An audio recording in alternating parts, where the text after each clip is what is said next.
Our final speaker is Member of Parliament Llyod Russel-Moyle. Thank you for your support and welcoming us all the time, supporting Kurdish community and Kurdish issue, helping us and going to the Middle East and going to Turkey on the Kurdish issues. Many thanks. Thank you.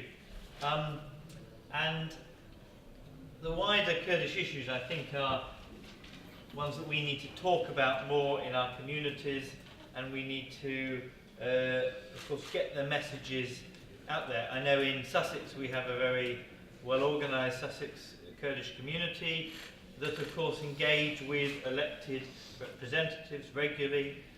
The mayor every year comes along and opens up the Kurdish community New Year. Of all parties, the politicians attend. And that is important to ensure that we change a political narrative internationally. We need to start, of course, locally. I wanted to comment on some of the things that other people have said, really. I think that would be useful, particularly Maurice, some of the stuff that you said. One thing that we got criticised when we came back, well, there were a few criticisms. From Rojava, yeah. Yes, from Rojava. But one of them was from Turkish commentators. And they said, well, it is just a cult. You have gone to see a cult of an individual. And I think it's quite an interesting criticism, because it's the same criticism certain people make of the Labour Party at the moment. They say, oh, you like Jeremy Corbyn, you like radical socialist ideas, oh well, it's just because you're part of the cult of Corbyn. You have a t-shirt with Corbyn on it, oh that's because you can't see beyond the man. And it's exactly the same arguments that were used. And I think that's because what makes some people afraid is when there is someone that has ideas that are inspirational and that embodies often a wider movement beyond them. People that aren't always actually seeking the limelight, but for that very reason, they then gain an admiration of people. Not of followers, but people who are inspired by their ideas. And I think there is something, a parallel there, that we must remember here in the party and fight back when that cultish accusation is, of course, accused. Now, there were some other criticisms that I might come on to in a bit. I thought the parish commune idea was a really interesting one when we actually saw it in practice. And it struck me that in England, of course, we lost a lot of those parish connections. But in the darkest, most rural areas of England, Sussex. some parts of Sussex, some parts of my county, yes. And I say my county because actually I think that people do associate with those different areas that have historic nature. We still not meet in elected representatives, but in some of the rural areas we have what is called the parish meeting. And twice a month the parish gathers and they meet and they decide what will happen in the town or in the village, because you only have parish meetings if you're under 500 people, so in the village.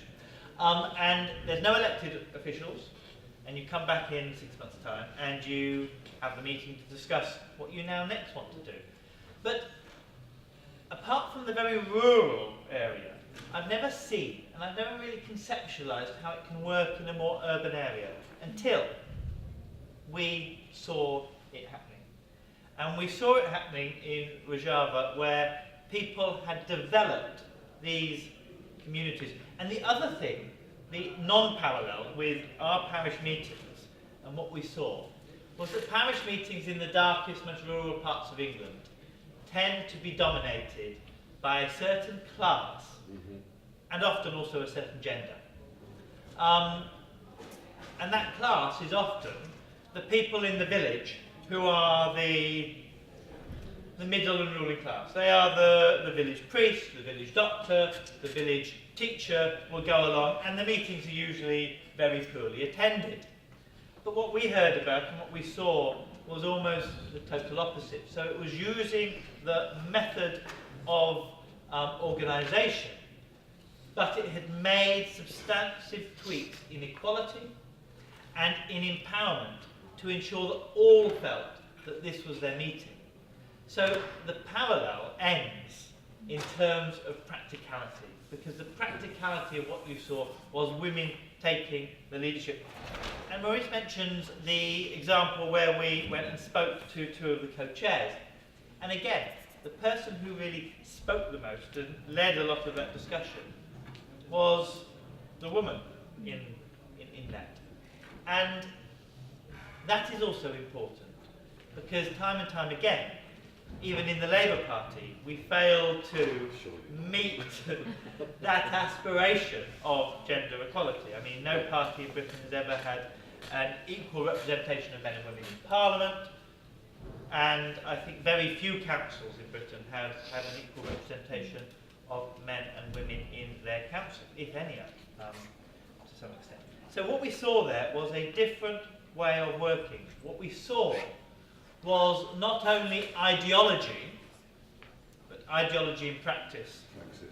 And that is what is important, because it is difficult, it is easy for people to think in the ivory tower or in the jail cell, whatever is applicable. And in this case, it is the latter. But it is harder to actually implement these things in practice. But what we also saw was people who had committed to fighting fascism and fighting for an ideology practically. And again, not because it was based just on hatred, although I suspect there is a great deal of hatred, quite rightly so, but because it was about defending and creating a society that could be anew. And the reality is, if we are going to fundamentally challenge the way the world works, global capitalism, and there will need to be a determination to defend it. Because the current system that we operate in will not go down without a fight. And so that ability and willingness to defend it, but not on ethnic lines, multi-ethnically, with gender equality, is an important fundamental principle that we maybe need to reflect on here. One of the things that also struck me when we were there, and some of the ideas that we have explored afterwards, is about the nation state. And whilst I interpret the outcome of the European Union referendum here in Britain almost completely different to my good friend Maurice, what I do... Hashtag Brexit.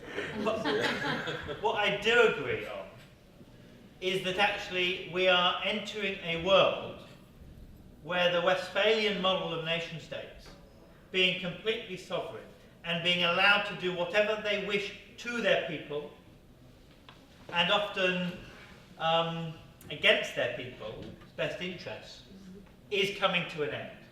And it is coming to an end not only in Britain, but around the world. And you see that in international structures that are being set up, and I wrote my thesis on the role of non-state actors in developing international law. But this was also one of the first examples where I had seen communities coming together as state actors, but non-state actors almost at the same time.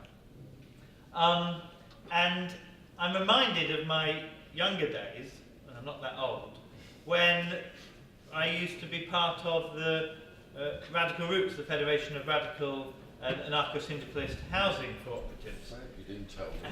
I haven't told you that. I was on the legal and financial committee for them for many years. And what we spent time doing is talking about how you would set up autonomous societies, autonomous communities that would confederate together and work together. But the reality is, these 300 projects across England never really scratched the surface beyond that, because they saw their ideology almost in terms of acting out. You escape from society and you create this kind of island of anarcho-syndicalism, and then you create your communities apart from it. And the very difference of what we saw is that kind of that society being built from the ground up, from communities in the very similar anarcho-syndicalist ideology, but not separating yourself from society and community, but integrating that idea into society community, so that society community could operate as a whole and then confederate up. And I think that there is something very important for our understanding there, because of course it was originally anarcho-syndicalists and anarchists and communists and socialists together. And understandably, we split apart.